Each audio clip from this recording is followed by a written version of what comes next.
네, 반갑습니다. 오늘은 이제 지난번에 2시간에 걸쳐서 말씀드렸던 부분에 대해서 잠깐 짚으면서 이제 또 그 다음 부분을 넘어가겠습니다. 이게 이제 불교에서 제일 중요한 핵심이라고 하면서 말씀을 드렸던 부분이에요. 괴로움의 원인이 무엇인가? 도대체 뭐가 괴로움의 원인이냐 하는 부분을 말씀드렸고, 그것을 제가 뭐라고 말씀드렸냐면 석가모니 부처님 말씀에 의하면 이제 12처 18개라고 해서 우리의 눈, 귀, 코, 혀몸, 뜻이라고 하는 아예 감각기관을 가지고 색성향 미촉법이라고 하는 이제 세상, 대상을 마주할 때, 접촉할 때 눈으로 보자마자 해석하고 분별한다 했습니다. 즉 보여지는 대상에 대해서 이건 좋은 거야, 저건 나쁜 거야 라고 분별하고, 들리는 소리에 대해서 이건 좋은 소리고 저건 나쁜 소리라고 분별을 한다. 냄새, 맛, 감촉, 생각 모든 것이 마찬가지로 무언가를 접촉할 때마다 좋다 혹은 나쁘다라고 해석하고 분별, 판단한다고 했습니다. 그렇게 분별심을 일으킨 다음에 내가 좋다라고 해석한 것에 대해서는 집착을 하고, 싫다라고 해석한 것에 대해서는 이제 거부하거나 밀쳐내려고 하거나 도망치려고 하거나 미워하거나 이제 이런 마음을 낸다 했습니다. 이게 이제 취사간택심이라고 말씀을 드렸죠. 이것이 괴로움의 원인이라고 했습니다. 그래서 이 취사간택심, 분별심을 조복받기 위해서, 내려놓기 위해서 지금 이대로를 있는 이대로 허용하고 받아들이라는 말씀을 이제 드렸습니다. 과도하게 그 생각, 옳다 그르다라고 여겼던 그 생각을 취하지 말라는 말씀을 드렸었죠. 이제 오늘은 이제 그 다음인데요. 불교에서 아마 불교 공부를 많이 하신 분들은 이제 다들 아시겠지만, 분별하지 마라, 망상 피우지 마라, 분별 망상, 번뇌가 곧 병이다. 이제 이런 얘기는 우리는 너무 많이 들어봐서 잘 알고 있습니다. 둘로 나누어서 분별하는 것이 문제이기 때문에 중도적인 정견의 실천이 이 마음 공부의 핵심이다. 이제 이런 얘기는 많이 들어봤어요. 왜 분별하지 말아야 하는지를 이제 오늘 말씀을 드릴 텐데요. 불교 교리적인 설명을 좀 어렵겠지만 좀 먼저 말씀을 간단하게만 드린다면, 초기 불교 경전에 보면 눈, 귀, 코, 혀, 몸, 뜻이라고 하는 육근의 감각기관과 눈으로 보는 대상을 색경이라고 하고요, 귀로 들리는 소리라는 대상을 성경이라고 하고요, 이처럼 색성향 미촉법이라는 바깥 경계를 우리는 항상 마주합니다. 접촉하는 거죠. 눈으로 뭔가를 본다, 보는 접촉, 귀로 소리를 듣는 접촉, 코로 냄새 맡고 입으로 맛보고 몸으로 이렇게 감촉을 느끼는 접촉, 또 뜻으로 다양한 많은 유형무형의 많은 것들을 생각하는 이 접촉이 있단 말이죠. 이렇게 눈, 귀, 코, 혀몸, 뜻이 색성향 미촉법을 접촉할 때 여기서 이제 식이 일어나는데, 식만 일어나는 것이 아니라 초기 불교 경전에서는 식과 수상행이 함께 일어난다, 이렇게 설명을 하고 있습니다. 즉 눈으로 무언가를 볼 때 수상행식이 촥 펼쳐진다는 겁니다. 이제 이 수상행식이 오온이라고 해서요, 여기에 이제 색을 포함하면 오온이 되죠. 색은 우리 몸을 얘기를 하고요, 물질적인 존재를 얘기를 하고, 수상행식은 이제 마음이라고 부르는 정신적인 대상을 수상행식이라고 합니다. 쉽게 이제 간단하게만 먼저 오늘은 설명을 드리겠어요. 수는 느낌이라고 보면 되고, 느낌 감정이고요. 상오는 표상작용 뭐 이렇게 하는데, 그냥 생각이라고 쉽게 한번 생각해 보겠습니다. 행은 이제 유의행이라고 해서 우리가 의지작용을 일으키는 어떤 원동력이 되는 어떤 마음을 뜻하고요.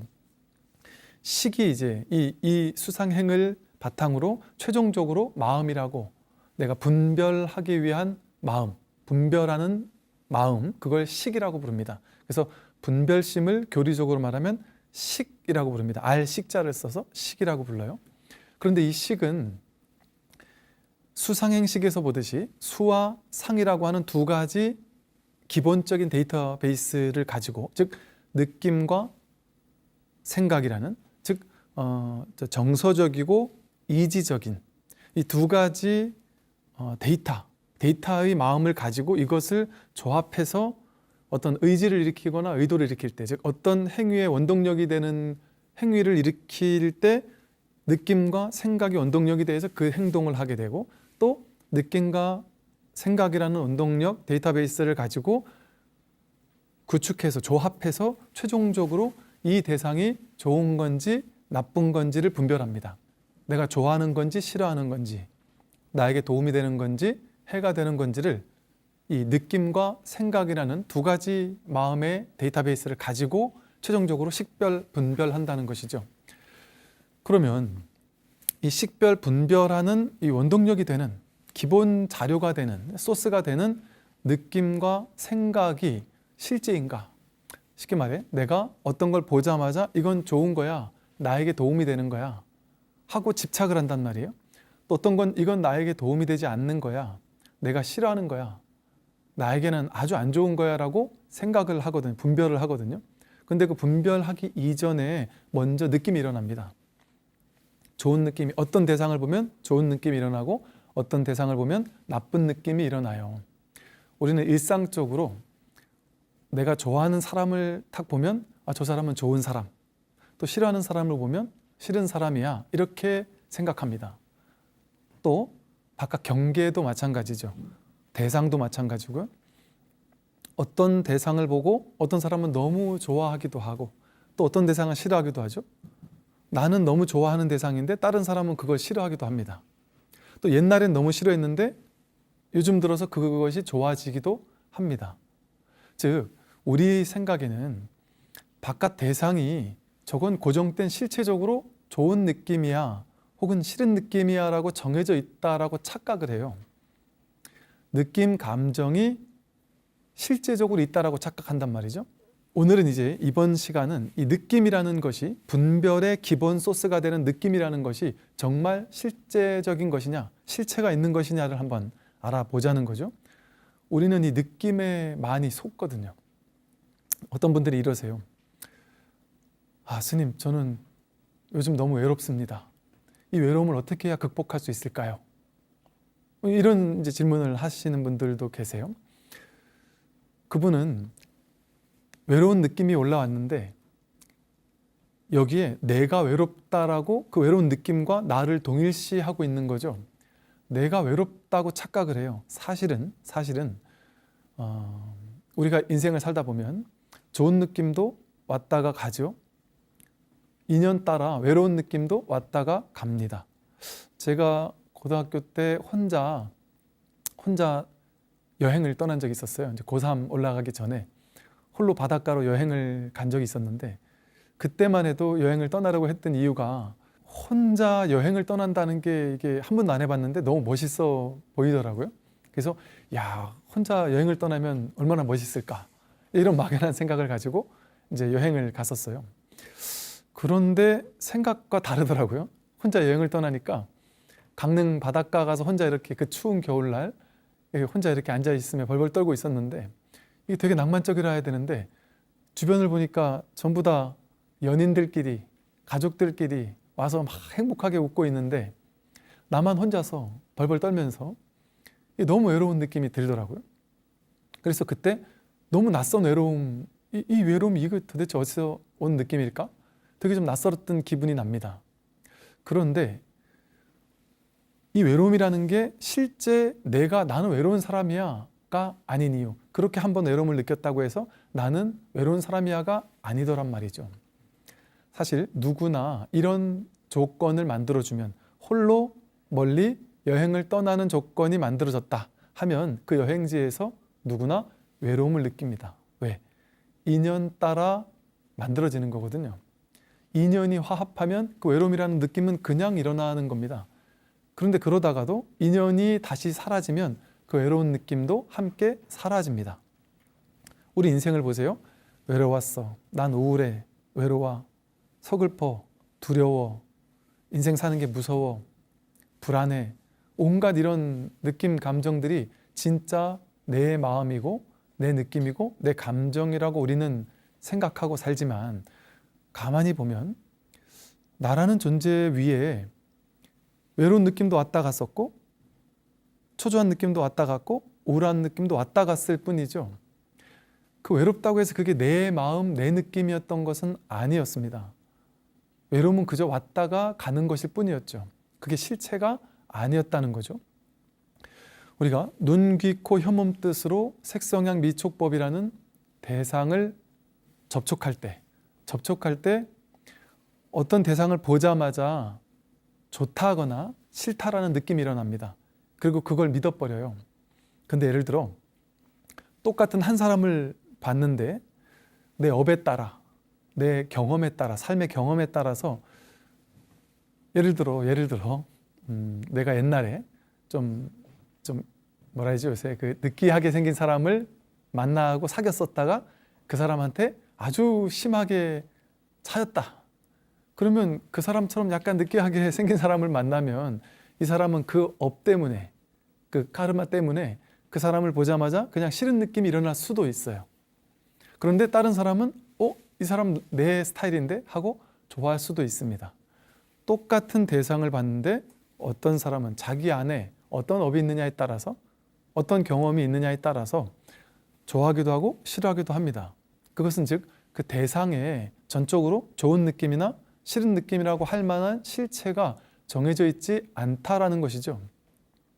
우리가 이제 비 오는 날 비 내리는 것을 이렇게 바라봅니다.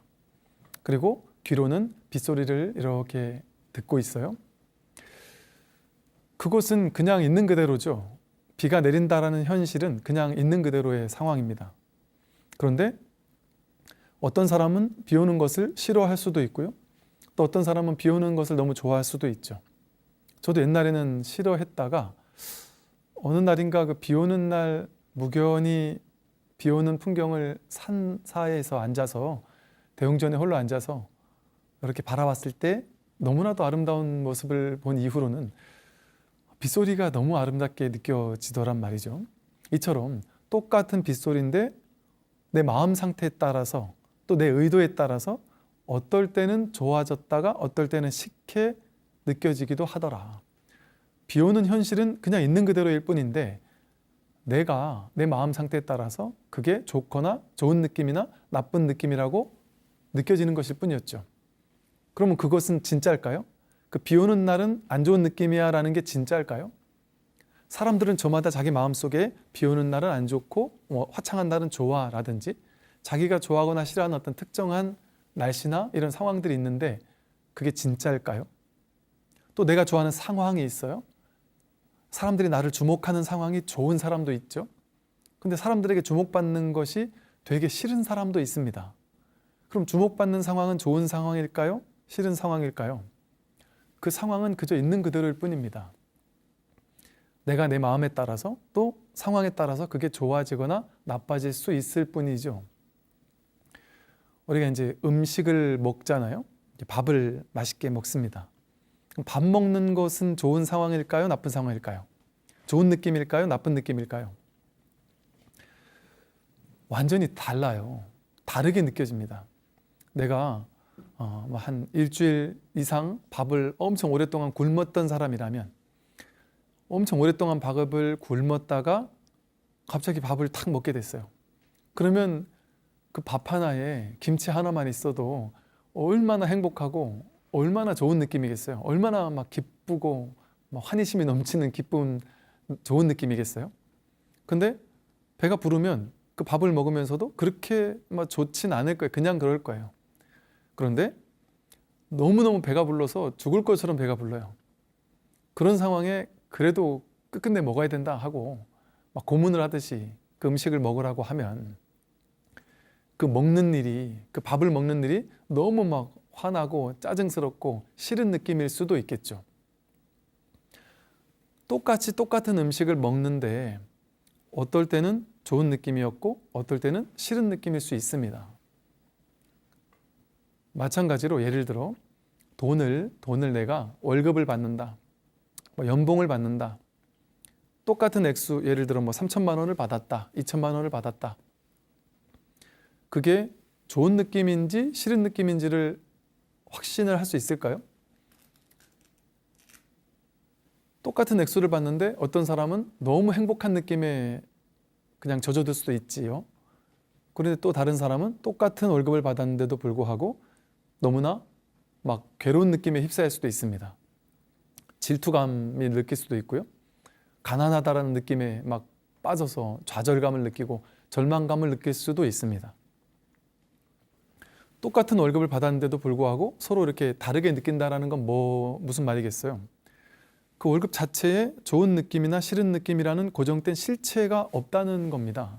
자기 느낌을 믿다 보니까, 그걸 진짜라고 착각하다 보니까 그 느낌이라는 기본 재료로 만들어진 분별심, 좋은 느낌과 싫은 느낌이 일어나는 것을 진짜라고 여기니까 좋은 느낌이 일어난 것이 한 발 더 나아가면 애착하고 취착하려고 하거든요. 식, 명색, 유깁, 촉, 수, 애, 취라고 해서 육근과 육경, 명색과 유깁과 명색, 그리고 식이라고 하는 보여지는 어떤 의식이 일어나고, 거기서 수, 느낌, 좋은 느낌, 싫은 느낌 일어나고, 수 다음에 애와 취로 이어지거든요. 좋은 느낌은 애착하려고 하고, 그 다음에 애착하려고 하는 것을 집착해서 내 걸로 만들려고 하는 작용이 일어난다. 그리고 싫은 느낌이 일어나는 것은 밀쳐내려고 하고 거부하려는 마음이 일어난다는 거죠. 이것을 실제화시키기 시작합니다. 그래서 이 좋은 느낌이 실제적인 좋은 느낌이라는 착각 속에서 애착하려는 마음이 일어나고 집착해서 취하려는 마음이 일어나요. 그렇게 분별이 일어나는 거죠. 그러고 나면 그 분별심과 치사간택심을 진짜라고 믿게 되고, 진짜라고 믿게 되면 이제부터는 우울한 느낌이 일어날 때 내가 괴로워 죽을 것 같아요. 왜? 우울한 느낌은 싫은 느낌이고, 이 싫은 느낌은 나에게서 없어져야 하는 느낌이야. 내가 밀쳐내고 없어져야지 하는 느낌이야. 이게 있으면 나는 괴로워. 이것을 동일시합니다. 그 생각을 믿기 시작합니다. 사실은, 진실은 그 느낌 자체가, 그 외롭다는 느낌 자체가 좋은 느낌이거나 싫은 느낌이 아니라 그냥 있는 그대로일 뿐이에요. 인연 따라 생겨나는 있는 그대로의 감정일 뿐입니다. 그러면 어떻게 다루어야 할까요? 이 좋은 느낌, 싫은 느낌을 진짜라고 믿어서 취하거나 버리려고 하는 마음을 갖지 않고 그 느낌을 있는 그대로 허용해 주는 겁니다. 느낌이 일어날 때 느낌에 좋다거나 싫다라고 해석하지 않고 분별하지 않고 그 싫은 느낌은 싫은 느낌 그대로를 느껴주고, 좋은 느낌이 일어날 때 그 좋은 느낌을 있는 그대로 느껴주고 경험해주고 맞이해주고 직면해준다 그러죠. 그것과 함께 있어주는 것, 그게 초기불교에서 사념처 수행이라고 하는 윗바사나라고 불리는 사념처 수행이 있는데요. 그 첫 번째가 수념처라고 합니다. 즉 수념처는 느낌이 올라올 때, 분별 이전의 느낌이 올라올 때 그 느낌에 속지 않는, 이제 쉽게 말해 수행법입니다. 보통 우리는 그 느낌에 속다 보니까 우리는 분별에 속는다고 생각하는데, 분별에 속을 때 보면은 항상 분별 이전에 그 대상에 대한 느낌이 있어요. 그리고 그 느낌을 좋은 거야, 싫은 거야 라고 내가 분별을 하고, 그 분별된 느낌, 그것을 진짜라고 믿는 데서 괴로움이 시작된단 말이죠. 그런데 아까 살펴봤듯이 눈, 귀, 코, 혀 몸뜻이 접촉하는 색성행 미촉법이라는 모든 대상을 접촉할 때마다 느낌이 일어나는데, 좋거나 싫은 느낌이 일어나는데 그것은 진실하지 못하다. 눈으로 무언가를 볼 때, 어떤 풍경을 바라볼 때 똑같은 풍경인데 너무나도 아름답게 볼 수도 있고요. 그냥 딴 생각이나 막 스트레스 받는 일이 있다면 그냥 그 풍경이 전혀 눈에 들어오지 않을 수도 있죠.